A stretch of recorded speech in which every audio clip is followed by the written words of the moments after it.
was a lawyer once. His name was Francis Scott Key. He penned a song that I'm sure you're aware of. You've seen it. It's in most hymnals throughout our churches. It's called the national anthem. It is our song as an American. We go, however, to a ball game. We stand in our church services and we sing the words of that song, and they float over our minds and our lips, and we don't even realize what we're singing. Most of us have memorized it as a child, but we've never really thought about what it means. Let me tell you a story. Francis Scott Key was a lawyer in Baltimore. The colonies were engaged in vicious conflict with the mother country, Britain. Because of this conflict and the protractedness of it, they had accumulated prisoners on both sides. The American colonies had prisoners and the British had prisoners. And the American government initiated a move. They went to the British and they said, let us negotiate for the release of these prisoners. They said, we want to send a man out to discuss this with you. They were holding the American prisoners in boats about 1,000 yards offshore. And they said, we want to send a man by the name of Francis Scott Key. He will come out and negotiate to see if we can make a mutual exchange. On the appointed day, in a rowboat, he went out to this boat and he negotiated with the British officials. And they reached a conclusion that men could be exchanged on a one-for-one basis. Francis Scott Key, jubilant with the fact that he'd been successful, went down below in the boats, and what he found was a cargo hold full of humanity, men. And he said, men, I've got news for you tonight. You're free. He said, tonight I have negotiated successfully your return to the colonies. He said, you'll be taken out of this boat, out of this filth, out of your chains. As he went back up on board to arrange for their passage to the shore, the admiral came and he said, we have a slight problem. He said, we will still honor our commitment to release these men, but it'll be merely academic after tonight. It won't matter. And Francis Scott Key said, what do you mean? He said, well, Mr. Key, he said, tonight we have laid an ultimatum upon the colonies. Your people will either capitulate and lay down the colors of that flag that you think so much of, or you see that fort right over there, Fort Henry? He said, we're going to remove it from the face of the earth. He said, how are you going to do that? He said, if you will, scan the horizon of the sea. And as he looked, he could see hundreds of little dots.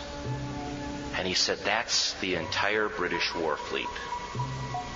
He said, all of the gunpowder, all of the armament is being called upon to demolish that fort. It will be here within striking distance in a matter of about 2.5 hours. He said, the war is over. These men would be free anyway. He said, you can't shell that fort. He said, that's a large fort. He said, it's full of women and children. He says, it's predominantly not a military fort. They said, don't worry about it. They said, we've left them a way out. And he said, what's that? He said, do you see that flag way up on the rampart? He said, we have told them that if they will lower that flag, the shelling will stop immediately. And we'll know that they've surrendered, and you'll now be under British rule. Francis Scott Key went down below and told the men what was about to happen. And they said, how many ships? He said, hundreds. The ships got closer. Francis Scott Key went back up on top and he said, men, I'll shout down to you what's going on as we watch. As twilight began to fall, and as the haze hung over the ocean as it does at sunset, suddenly the British war fleet unleashed. He says the sound was deafening. There were so many guns that there were no reliefs. He said it was absolutely impossible to talk or hear. He said suddenly the sky, although dark, was suddenly lit. And he says from down below, all he could hear the men, the prisoners, saying was, tell us where the flag is. What have they done with the flag? Is the flag still flying over the rampart? Tell us. 1 hour, 2 hours, 3 hours into the shelling, every time the bomb would explode and it would be close to the flag, they could see the flag in the illuminated red glare of that bomb. And Francis Scott Key would report down to the men below, it's still up. It's not down.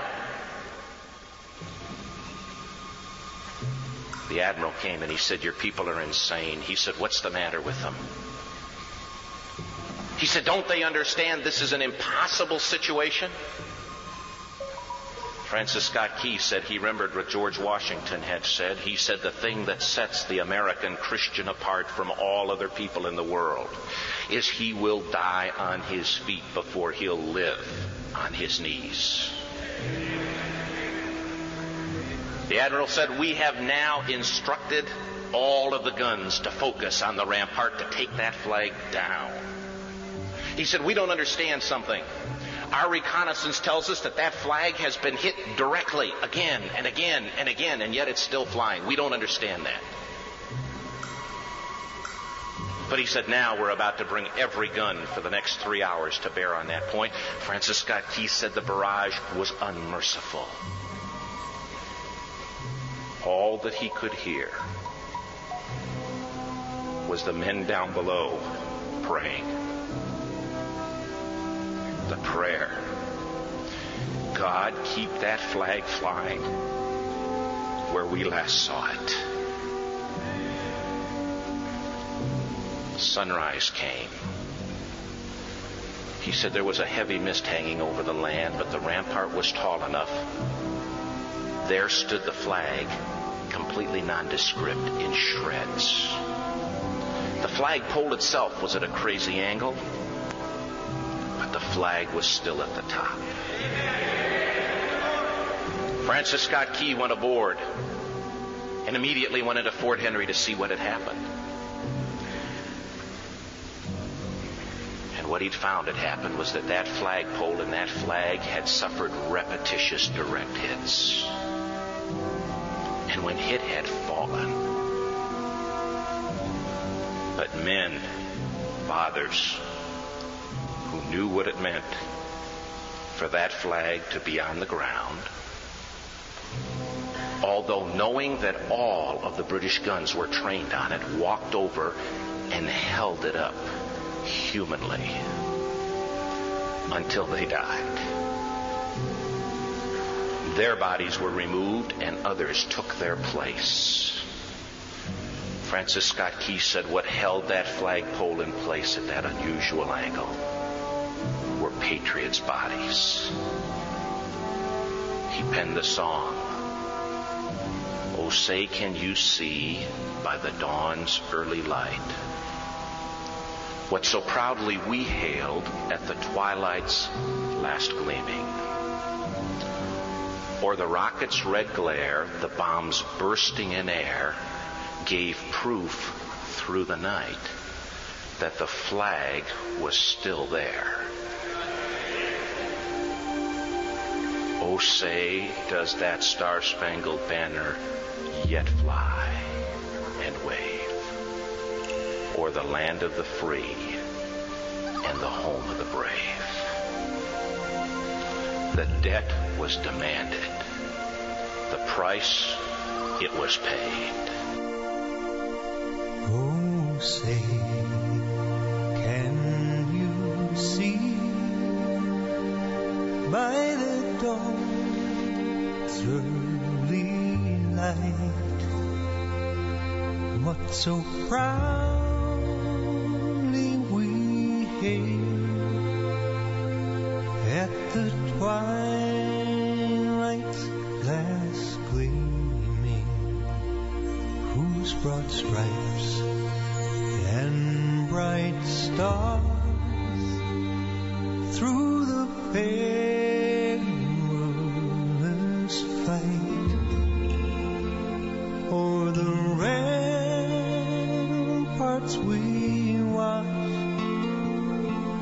were so gallantly streaming, and the rockets sprayed clear, the bombs bursting in air gave proof through the night that our flag was still there.